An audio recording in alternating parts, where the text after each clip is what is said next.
ये सवाल IIT advance 2016 के पेपर 2 का सवाल है। Let's read the question first. तो क्वेश्चन में बोला गया है एफ माइनस हाफ से प्लस टू तक है, जी माइनस हाफ से प्लस टू तक है, एक्स का इंटरवल से लेकर के आर। फंक्शन डिफाइंड है कुछ इस तरीके से, G x is equals to this. ठीक है, तो कंटिन्यूटी डिसकंटिन्यूटी के बारे में डिस्कस करना है एंड नॉट डिफरेंशिएबिलिटी डिफरेंशिएबिलिटी के बारे में। तो एफ के लिए तो अपन को पॉइंट ऑफ डिसकंटिन्यूटी देखना है और जी के लिए अपन को डिफरेंशिएबिलिटी के बारे में बात करनी है। ओके, तो सबसे पहले एफ एक्स से शुरुआत करते हैं। तो एफ एक्स जो है अपन को दिया हुआ है greatest integer of x square minus three, और एक्स का इंटरवल दिया हुआ है माइनस हाफ से लेकर के टू। ठीक है, तो इसको इस तरीके से लिखा जा सकता है, greatest integer of x square minus three, integer को बाहर निकाल लिया। तो बेसिक एल्जेब्रा ऑफ लिमिट से अपन बोल सकते हैं कि जहां जहां ये एल्जेब्रा से एल्जेब्रा ऑफ कंटिन्यूटी से अपन बोल सकते हैं कि भाई जहां जहां greatest integer of x square discontinuous होगा वहां वहां ओवरऑल फंक्शन डिसकंटिन्यूस होगा। तो उसके लिए ग्राफ बना के देख लेते हैं एक बार। वैसे डायरेक्ट भी चेक कर सकते हैं लेकिन ग्राफ से थोड़ा सा आसान रहेगा। तो ग्राफ बना लेते हैं। ये एक्स स्क्वायर हो गया, यहाँ कहीं माइनस हाफ होगा, यहाँ कहीं वन हो जाएगा, सॉरी टू हो जाएगा, यहाँ कहीं टू हो जाएगा, यहाँ वन हो जाएगा। तो कहाँ कहाँ अपन ग्राफ को ब्रेक करेंगे, जहां जहां ग्रेटेस्ट इंटीजर के अंदर वाली चीज इंटीजर बन जाए। तो एक्स स्क्वायर इंटीजर कब बनेगा, जब एक्स की वैल्यू वन हो। वन से टू के बीच में एक रूट टू भी आ जाएगा, राइट। फिर रूट थ्री भी आ जाएगा। तो यहाँ और यहाँ फंक्शन का ग्राफ ब्रेक होने वाला है।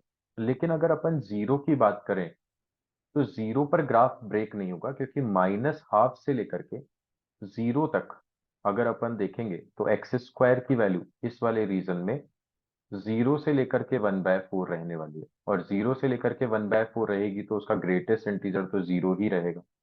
तो ऐसा आ जाएगा, और वन तक ऐसा ही चलने वाला है ना। फिर यहाँ पर ब्रेक होगा वन से टू में, एक्स स्क्वायर वन से, जब एक्स की वैल्यू वन से रूट टू होगी तो एक्स स्क्वायर की वैल्यू वन से टू के बीच में होगी। इन दैट केस जो ग्रेटेस्ट इंटीजर है उसकी वैल्यू वन हो जाएगी।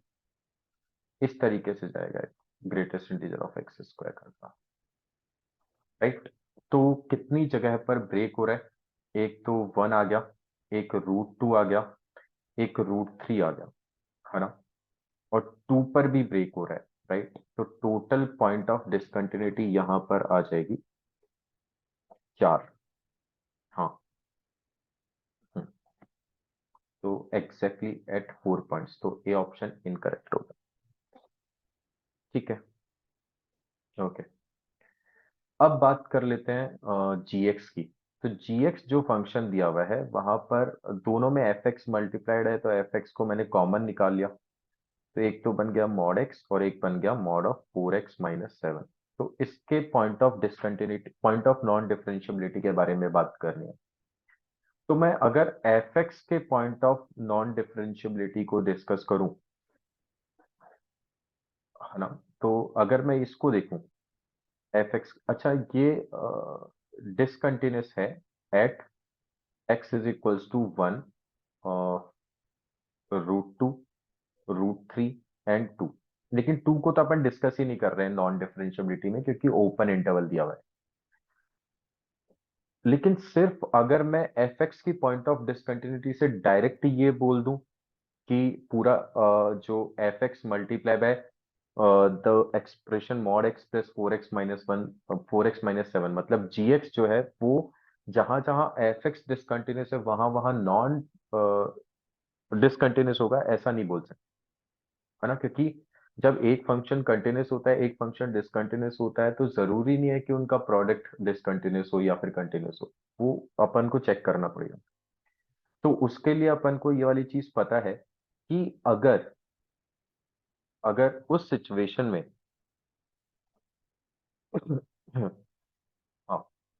अगर मैं बात करूं जैसे एफ मल्टीप्लाई बाय एच के बारे में बात कर लेता हूँ, ये दो फंक्शंस है और बोल दिया गया कि अब कब कब ये डिसकंटिन्यूअस रहेगा, है ना। जैसे मान लीजिए एफ जो है, सॉरी एच जो है वो हमेशा कंटिन्यूअस है, तो ये ओवरऑल फंक्शन जी कब कंटिन्यूअस होगा, जब एफ की वैल्यू, एफ ऑफ लेट से मान लो एक्स इज इक्वल्स टू ए पर डिस्कस कर रहे हैं, तो अगर एफ ऑफ ए की वैल्यू 0 है तो ओवरऑल फंक्शन जी कंटिन्यूअस हो जाएगा, है ना।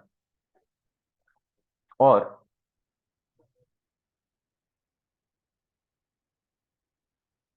एफ ऑफ ए की वैल्यू, सॉरी मैंने कुछ गलत बोल दिया, हाँ जस्ट अ मिनट।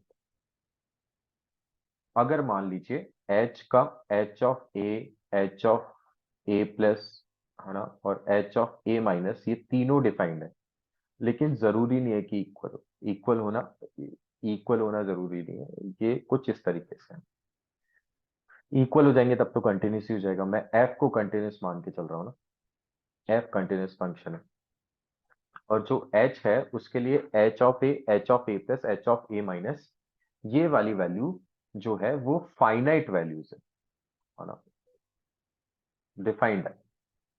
तो व्हाट वी कैन से कि एफ ऑफ ए जो है अगर 0 होता है तो ओवरऑल टोटल फंक्शन जो है वो कंटिन्यूस फंक्शन हो जाएगा, क्योंकि G nothing but 0 multiply by H हो जाए। अब एच की वैल्यू कुछ भी होती रहे, कोई फर्क नहीं पड़ता है। सिमिलरली अगर एफ ऑफ ए की वैल्यू नॉन जीरो है तो जी जो है वो डिसकंटिन्यूस हो जाएगा, है ना, ये अपन बोल सकते हैं। तो सिमिलर कॉन्सेप्ट से अपन यहाँ पर क्या बोल सकते हैं कि यहाँ पर ये वाला फंक्शन तो हमेशा कंटिन्यूस है, मॉड्यूलस वाला, है ना, मॉड्यूलस वाला फंक्शन तो हमेशा ही कंटिन्यूस है। इसको मैं हटा देता हूँ, ये कॉन्सेप्ट अपन कंटिन्यूटी में पढ़ चुके होते हैं, तो उसी का यूज कर रहा हूँ। ये फंक्शन हमेशा कंटिन्यूस है। अच्छा, अगर इन वाले वैल्यूज पर मैं इसकी वैल्यू निकालूं तो नॉन जीरो मिलेगी, है ना, है ना। तो इसकी वैल्यू अगर नॉन जीरो है तो मैं क्या बोल सकता हूँ कि x इज इक्वल्स टू 1 √2। अच्छा, ये f(1), f(√2), f(√3) ये सब डिफाइंड है ना, 1 2 3 पर LHL RHL डिफाइंड है। एग्जिस्ट, लिमिट एग्जिस्ट नहीं करेगी क्योंकि इक्वल होना नहीं होना जरूरी नहीं, कंटिन्यूस नहीं। √3 जो है ये जी के भी पॉइंट ऑफ डिसकंटिन्यूटी मिल गए, है ना। अब अगर यहाँ पर डिसकंटिन्यूस है तो ऑब्वियस सी बात है कि यहाँ पर नॉन डिफरेंशिएबल तो होगा ही होगा। ठीक है, क्यों हो रहा है एक बार वापस, कि 1 √2 √3 पर इस ये वाला फंक्शन हमेशा कंटिन्यूस है, और ये वाला फंक्शन कंटिन्यूस होना जरूरी नहीं है, लेकिन इसके लिए जैसे एफ ऑफ 1 प्लस भी डिफाइंड होगा, एफ ऑफ 1 माइनस भी डिफाइंड होगा, है ना, सब कुछ वैल्यू मिलेगी। अगर 1 प्लस रखेंगे तो यहाँ पर ग्रेटेस्ट इंटीजर में कुछ न कुछ वैल्यू तो मिलने ही वाली है, और फाइनाइट वैल्यू मिलने वाली है। और यहाँ पर अगर मैं इस वाले फंक्शन में, मॉड वाले फंक्शन में x is equals to 1 put करूं तो इसके करस्पॉन्डिंग वैल्यू जो है वो 0 नहीं बन रही है। अब 0 नहीं बन रही है तो f ऑफ 1 + 1 माइनस के करस्पॉन्डिंग वैल्यू डिफरेंट डिफरेंट होंगी, दैट्स वाई फंक्शन डिसकंटिन्यूअस हो जाएगा। तो डिसकंटिन्यूअस है वहां पे तो नॉन डिफरेंशिएबल भी रहेगा ही रहेगा। ठीक है, तो अब कौन कौन से पॉइंट बच गए, 3 पॉइंट तो अपन को मिल गए। अब 2 पॉइंट अपन को क्लियरली अपन को इस मॉड वाले फंक्शन में दिख रहे हैं। कौन कौन से, एक तो x इज इक्वल्स टू 0, एक x इज इक्वल्स टू 7/4। ये पॉइंट्स ऐसे हैं जहां पर जो mod x plus mod of 4x - 7 है वो नॉन डिफरेंशिएबल है ना। तो इसके बारे में चेक कर लेते हैं। यहाँ पर अपन को चेक करना पड़ेगा, तो at x is equals to 0, है ना, gx जो बनेगा वो क्या बनेगा, यहाँ पर अगर मैं f ऑफ 0 देखूं, हम्म, gx जो बनेगा वो बनेगा मॉड ऑफ x, डिसकंटिन्यूअस नहीं है तो सीधी वैल्यू पुट कर देता हूँ f की, तो f ऑफ 0 तो सिंपली हो गया -3, है ना। यहाँ पर 0 पुट किया तो अब यहाँ पर क्लियरली देख सकते हैं ना कि अगर मैं gx को ये कंसिडर कर रहा हूँ, gx को कंसिडर कर रहा हूँ -3, है ना, mod x plus mod of 4x - 7, तो ऑब्वियस सी बात है ये मॉड एक्स पर ये वाला फंक्शन अपन को क्लियरली दिखाई दे रहा है कि ये मॉड ऑफ एक्स पर नॉट डिफरेंशिएबल रहने वाला है ना। क्योंकि अगेन इसका ग्राफ जो होगा वो mod x plus mod of 4x-7 को -3 से मल्टीप्लाई करने पर बन जाएगा। तो अगर वो mod x mod of 4x-7 जहां पर नॉन डिफरेंशिएबल है, वहां पर gx भी नॉन डिफरेंशिएबल हो जाएगा। मतलब x इज इक्वल्स टू 0 पर नॉन डिफरेंशिएबल है तो नॉन डिफरेंशिएबल हो जाएगा, है ना। अब अगर बात कर लें at x is equals to 7/4, last point, तो यहाँ पर f ऑफ 7/4 निकालेंगे तो वो बन जाएगा 49/16 -3, तो ये तो जीरो आ गया। तो यहाँ पर तो gx क्या बन गया, mod of x plus mod of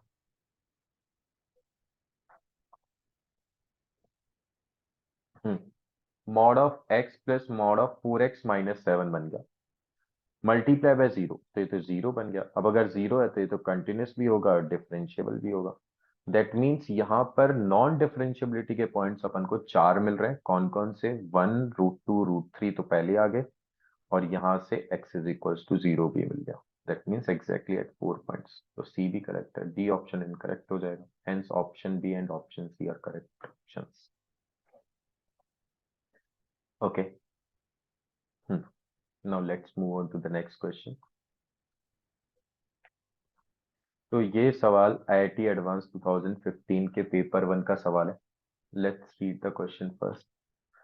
ji R से R be a differential function G of 0 is equals to 0, G dash of 0 is equals to 0, G dash of 1 is non zero. F x दिया हुआ है कुछ इस तरीके से, H x दिया हुआ है e power mod x for all x belongs to R, F of H of x, H of F.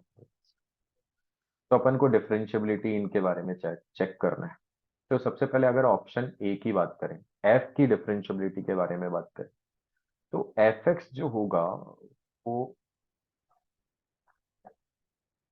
हम्म अगर एक्स ग्रेटर देन जीरो होता है ना, तो ये हो जाएगा सिंपली जी एक्स।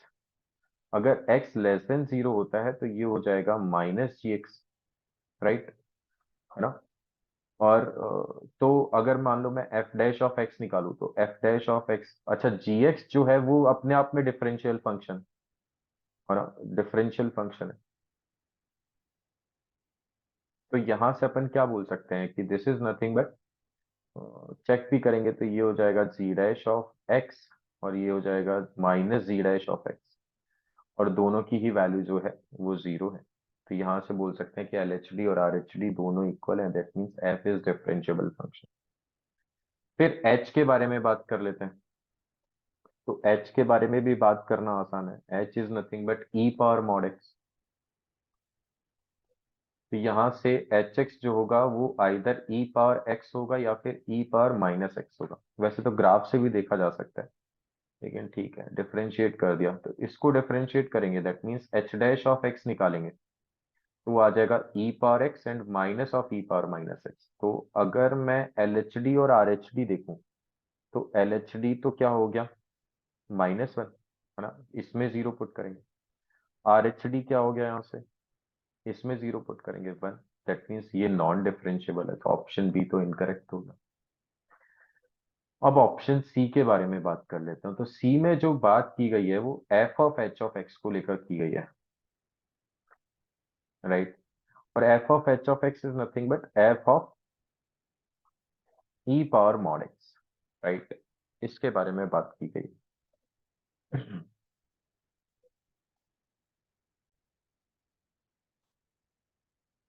हम्म अब F of e power mod x क्या होगा, भाई सिंपल सी बात है। ई पावर एक्स तो जो है वो ई पावर मॉड एक्स तो हमेशा ही पॉजिटिव क्वांटिटी है। तो जब भी इनपुट पॉजिटिव है तो एफ एक्स जी एक्स के इक्वल है। एक्स इज इक्वल टू 0 पर 0, ये एफ एक्स है अपने पास में, है ना। तो यहां से अपन बोल सकते हैं कि भाई जो ई पावर मॉड एक्स है ये तो हमेशा ही पॉजिटिव क्वांटिटी है, और हमेशा पॉजिटिव क्वांटिटी है तो this is nothing but g x. X नहीं, एक्स की जगह इनपुट है ई पावर मॉड एक्स, तो ये this is nothing but g e power mod x. अब इसकी डिफरेंशियबिलिटी के बारे में बात करनी, तो एल एच डी निकाल लेते हैं। Limit H tending to zero, तो एच नहीं, आप के ले लेते हैं ना, के टेंडिंग टू जीरो। अब के टेंडिंग टू जीरो लेंगे तो ये हो जाएगा G e power minus mod of minus H minus ji of K की वैल्यू को जीरो तो F of H of zero रखेंगे। जीरो रखा तो यहाँ पर वन आ गया, ई पावर जीरो, है ना। जीरो रखा यहाँ पे, एक्स की वैल्यू को जीरो रखेंगे तो e power one upon minus H, K है सॉरी। हाँ, अब के तो एक पॉजिटिव क्वांटिटी है, तो limit k tending to zero, तो ये ओवरऑल नेगेटिव हो गया। नेगेटिव हो गया तो ये नेगेटिव से ओपन होगा तो ई पावर के ही बना लेगा। माइनस जी ऑफ वन की वैल्यू जो है,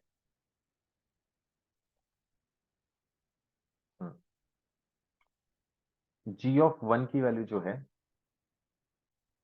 एक मिनट अपन ने कुछ गड़बड़ किया, एच ऑफ जीरो, तो एच ऑफ जीरो हो गया वन। हाँ, ठीक है। अब अगर मैं के की वैल्यू को जीरो पुट करता हूँ यहाँ से, है ना, के की वैल्यू को जीरो पुट करता हूँ तो this is nothing but g of one minus ji of one upon zero. तो जीरो बाई जीरो है तो एल ऑपिटल लगा सकते हैं, तो एल ओ एच लगा लिया यहाँ से। तो limit k tending to zero, ji of e power, अच्छा ये तो के ही बन गया था ना। हाँ, एक बार वापस लिख लेते हैं इसको, अब लगा लेते हैं एल ऑपिटल। तो limit k tending to zero, ये हो जाएगा g dash of e power k multiply by e power k minus zero upon minus के का डिफरेंशिएशन हो गया माइनस वन, तो this will be g dash of one minus of, right. Hmm, R H D भी निकाल लेते हैं। तो आर एच डी अगर निकालेंगे तो आर एच डी में क्या बनेगा, अब की बार हो जाएगा limit K tendings to zero, ji of e power K हो जाएगा सिंपली, है ना, के पॉजिटिव है। माइनस मॉड के होता, लेकिन मॉड को मैंने हटा दी क्योंकि k positive, g of one upon k, तो ये अगेन एल ऑपिटल लगा सकते हैं। एल ऑपिटल लगाएंगे यहाँ से यहाँ तक, तो this is nothing but g dash of e power k multiply by e power k upon one, this is nothing but g dash of one. और जी डैश ऑफ वन जो है वो सवाल में दिया हुआ है अपन को कि वो नॉन जीरो क्वांटिटी है, right. G dash of one जो है वो नॉन जीरो क्वांटिटी है, नॉन जीरो क्वांटिटी है, hence we can say that कि एल एच डी और आर एच डी इस फंक्शन के लिए तो कभी भी इक्वल नहीं हो सकती है। That's why this is non differentiable function. तो इसका मतलब एफ ओ एच तो डिफरेंशिएबल नहीं होगा। नो, डी ऑप्शन की बात कर लेते हैं।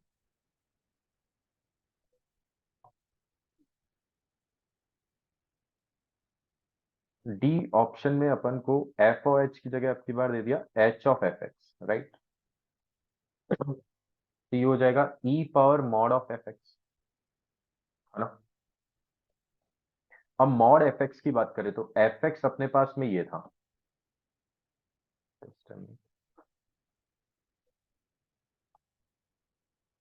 एफ एक्स ये था, this this was the F x, है ना।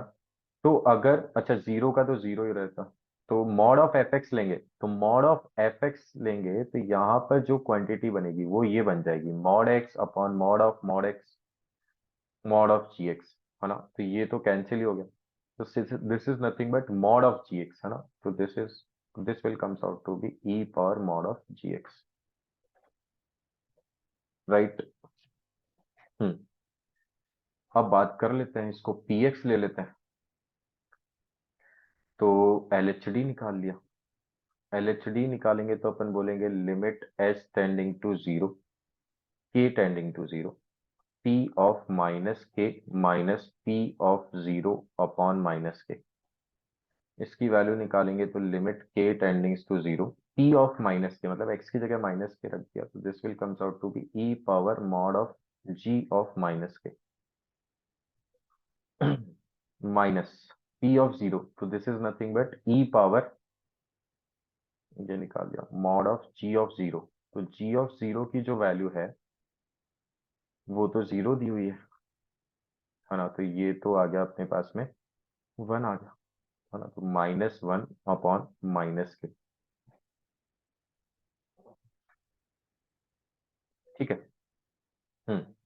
और आर एच डी भी अगर देखेंगे अपन, तो आर एच डी भी आ जाएगा limit K tendings to zero e power mod of ji of K minus one upon K. अच्छा, इसको स्टैंडर्ड लिमिट में देखें तो के टेंडिंग टू जीरो करवाओगे तो ये जीरो को टेंड कर रहा है, तो ये जीरो बाय जीरो, तो अगेन एल ऑपिटल, अगर एल ऑपिटल क्या स्टैंडर्ड लिमिट ही लगा लेते हैं। तो स्टैंडर्ड लिमिट लगाने के लिए मैंने यहाँ पर mod of ji of minus k से मल्टीप्लाई कर दिया और डिवाइड कर दिया। राइट, तो इसकी जो वैल्यू है वो तो वन होगी। सिमिलरली यहाँ पर भी मॉड ऑफ जी ऑफ के से मल्टीप्लाई कर लिया और डिवाइड कर लिया, तो इसकी वैल्यू अगेन जो है वो वैल्यू वन बन गई। तो फाइनली ये वाली क्वांटिटी निकल कर आई limit K tendings to zero ji of minus के का मॉड अपॉन माइनस के, और ये आ गया limit K tendings to zero mod of ji of K upon K. अब चाहे ये कुछ भी हो, है ना, ये अगर मान लो ऐसा ओपन होता है जी ऑफ माइनस के अपॉन के limit K tendings to zero, तो अगेन एल ऑपिटल लगाएंगे तो ये क्या बनेगा, जी डैश ऑफ माइनस के multiply by minus one upon minus one. अब के टेंडिंग्स टू जीरो पे जी डैश ऑफ जीरो बनेगा, है ना, और ये भी सिमिलर तरीके से जी डैश ऑफ जीरो बनेगा, चाहे मॉड पॉजिटिव से ओपन हो या नेगेटिव से, फर्क नहीं पड़ेगा। क्यों नहीं पड़ेगा, चलो आगे मैं प्लस माइनस भी लगा लेता हूँ, प्लस माइनस जो भी हो। क्यों नहीं पड़ेगा, क्योंकि जी डैश ऑफ जीरो की वैल्यू जीरो है, तो आगे प्लस माइनस लगाने का कोई इफेक्ट नहीं पड़ने वाला है। Hence we can say that कि जो यहाँ पर एच ओ एफ है वो डिफरेंशिएबल होगा at x is equals to zero. Okay, so इस सवाल का आंसर हो गया option A and option D. Okay, let's move on to the next question.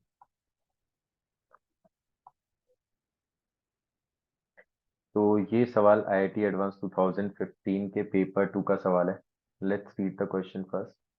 Let m and n be two positive integers greater than 1 if limit alpha tending to 0 e cos alpha n minus e upon alpha n is equals to minus e by 2, तो m by n चाहिए।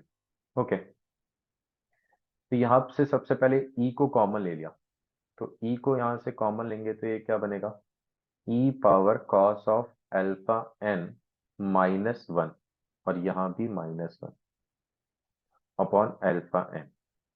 Right, तो अगर मैं alpha को zero tend करवाता हूँ तो ये वाली क्वांटिटी वन बन जाएगी, तो e power zero minus one, तो जीरो बाई जीरो फॉर्मेट है। यहाँ पर मैंने क्या किया, cos of alpha n minus one से मल्टीप्लाई कर दिया एंड डिवाइड कर दिया। फायदा क्या हुआ कि ये एक स्टैंडर्ड लिमिट बन गई, और इस स्टैंडर्ड लिमिट की वैल्यू वन है।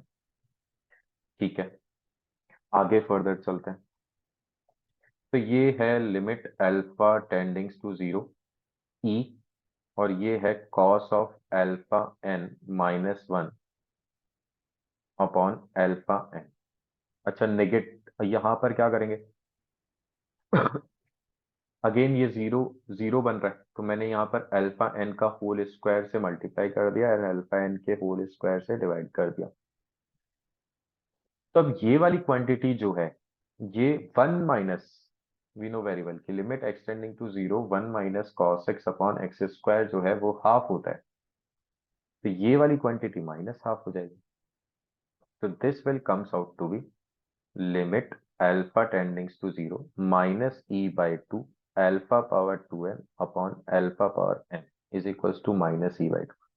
तो ऐसा कब हो सकता है, जब ये वन बन जाए। ये वन कब बनेगा, जब alpha two n is equals to alpha n, that means two n is equals to m हो जाए। दैट मीन्स अपन से एम बाय एन पूछा है, तो एम बाय एन की वैल्यू यहाँ से टू आ गई, तो इस सवाल का आंसर हो जाएगा टू।